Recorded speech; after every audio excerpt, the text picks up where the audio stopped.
You are looking at a machine that shouldn't exist. A machine that Apple built, hyped as the ultimate savior for professionals, and quietly killed off were massive. The iMac Pro. When it launched, it was a space gray monolith of pure unadulterated power. It cost more than a decent used car, and it promised to change the way careers, developers, and scientists worked forever. Then, a Silicon lottery shifted. Apple made a pivot and shocked the tech world, and the iMac Pro was cast into the shadows. The question is, why did a computer this powerful, this beautiful, and this expensive get abandoned so fast? And more importantly, is you bat one today on the used market? Are you getting the ultimate tech bargain of the decade? Or are you walking straight into a beautifully designed trap? To understand the mystery of the iMac Pro, we have to go back to the moment of its birth. A time when Apple was facing an existential crisis with its most loyal, highest-paying customers. 4 years. Professional users were the backbone of Apple's ecosystem. The video editors, 3D animators, the software engineers, they were the ones buying the top-tier hardware. By 2017, Apple had a massive rival. The infamous trashcan Mac Pro, released in 2013, with a beautiful blaster.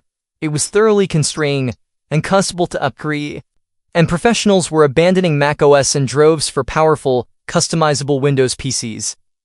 Apple was losing the narrative. They needed a stopgap.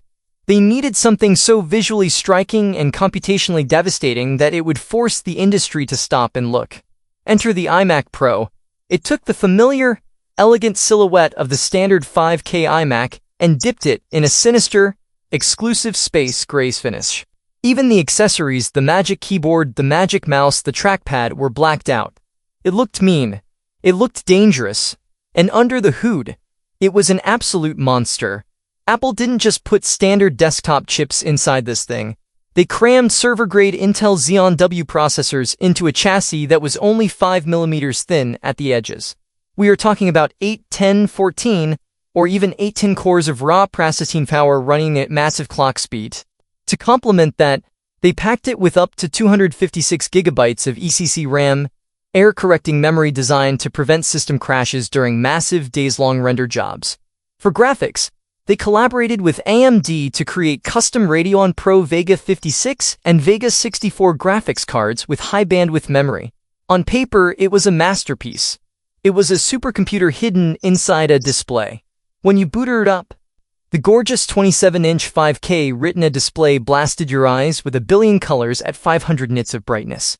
For a brief moment, the tech world was paralyzed. Apple was backed. A true power always comes with a cost, and for the iMac Pro, that cost a he. Thermodynamics is an unforgiving law of physics, and trying to cool an 18-core Xeon processor and high-end desktop GPU inside an all-in-one enclosure is like trying to contain a miniature star inside glass vial. Apple knew this. They had to completely redesign the internal architecture of the iMac. They ripped out the traditional hard drive base and the standard cooling mechanism, replacing them with massive dual blowers, a high-capacity heatsink, and an extra-large vent